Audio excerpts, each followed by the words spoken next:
Hidup Sehat, kembali lagi bersama saya Dr. Enita Arlin. Nah pemirsa, yang namanya keluarga itu tentunya udah pasti harus sehat dong tentunya. Dan rumah tempat kita bernaung nih bersama dengan keluarga kita sudah pasti juga harus bersih supaya kita bisa menjaga kesehatan keluarga kita. Tapi ternyata nih ya, beberapa benda yang ada di rumah kita pun kadang lupa untuk kita bersihkan. Apa aja ya benda-bendanya? Yuk kita bersihkan sama-sama. Nah pemirsa, sekarang saya sudah berada di dapur, dan dimana di dapur ini banyak loh barang-barang yang ternyata harus rutin untuk dibersihkan. Yang pertama itu adalah wastafel. Nah ini kan tempat kita untuk mencuci piring, mencuci gelas, garpu, sendok yang habis kita makan. Dan tentunya untuk membersihkan itu semua, pasti sisa-sisa makanan itu akan masuk semua ke dalam saringan ini. Coba dilihat. Nah kadang-kadang nih ya, saringan wastafel seperti ini itu kita lupa untuk membersihkan, sehingga banyak sekali kotoran-kotoran dan juga sisa-sisa makanan yang mengendap, dan ternyata ini bisa menjadi sarang untuk tumbuhnya bakteri, virus, dan juga bahkan parasit. Jamur juga bisa tumbuh di sini. Nah, makanya nih ya, kita tetap harus menjaga kebersihan ini supaya kebersihan peralatan makan kita juga tetap terjaga. Yuk, kita bersihin sama-sama ya. Yang pertama, kita pasti membutuhkan yang namanya sabun ataupun cairan untuk membersihkan noda-noda membandel yang ada di wastafel ini. Dan kemudian kita juga butuh yang namanya spons, dan yang juga penting adalah sikat gigi. Bisa dipakai juga sikat gigi bekas untuk membersihkan area-area yang sempit seperti ini.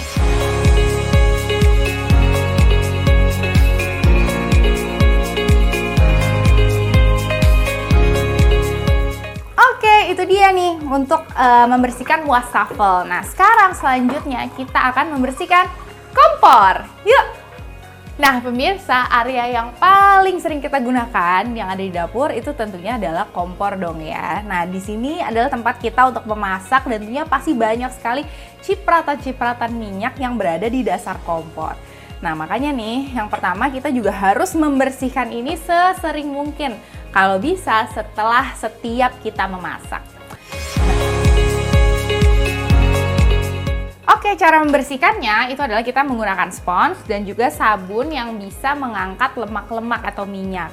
Sedikit saja lalu diusapkan ke atas spons. Nah, ini udah selesai. Kita seperti biasa kita tunggu dulu 5-10 menit. Nah, kemudian saat kita menunggu, kita juga harus membersihkan tombol-tombol pemantik seperti ini. Karena biasanya tombol-tombol ini sangat sering untuk dipegang. Oke, nah selanjutnya yang kadang-kadang juga lupa untuk dibersihkan adalah area exhaust dari kompor ini.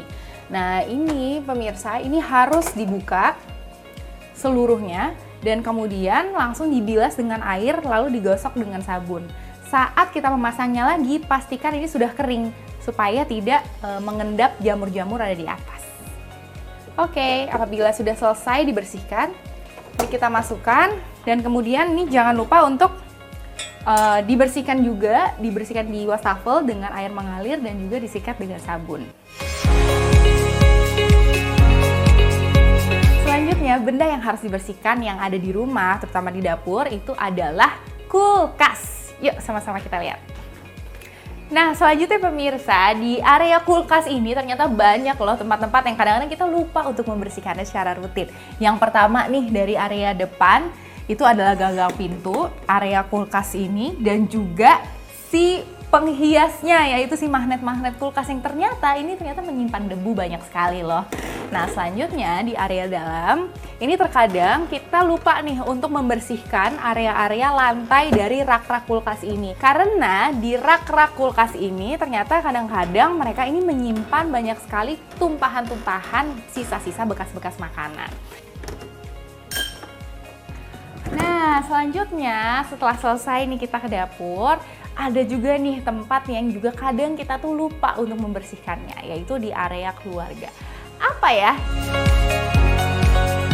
Nah pemirsa, salah satu hal yang paling sering dilakukan apabila keluarga lagi ngumpul di ruang keluarga seperti ini adalah nonton TV.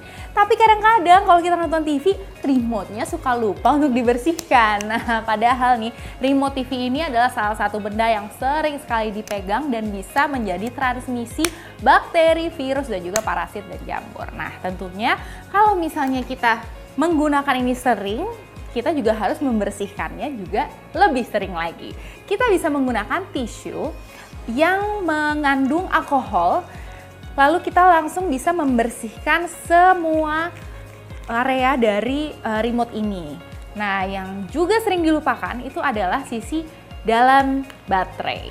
Kita buka dulu ya, dan kemudian baterainya juga harus dibuka.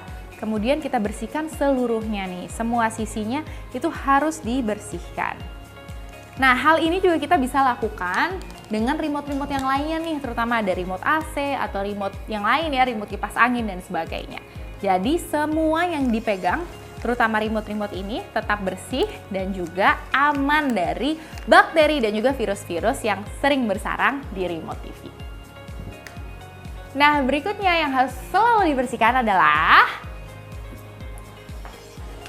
ini dia yang harus selalu dibersihkan, yaitu ganggang pintu beserta kuncinya. Nah, kadang-kadang nih ganggang pintu ini kita lupa untuk bersihkan, padahal yang namanya ganggang pintu itu banyak sekali dipegang orang dan juga disentuh ya kan. Dan tentunya kita nggak tahu nih sebelumnya orang itu memegang apa gitu ya. Nah, cara membersihkannya yang paling mudah adalah menggunakan tisu yang berkandungan alkohol ataupun dengan cairan pembersih yang ada kandungan alkoholnya. Nah, jangan lupa nih, seluruh permukaan dari ganggang pintu ini harus dibersihkan.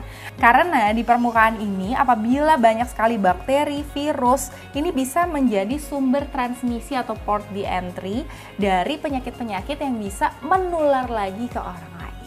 Nah, itu tadi pemirsa adalah cara sehat membersihkan benda-benda yang ada di rumah kita yang terkadang kita pun juga lupa untuk membersihkannya secara rutin.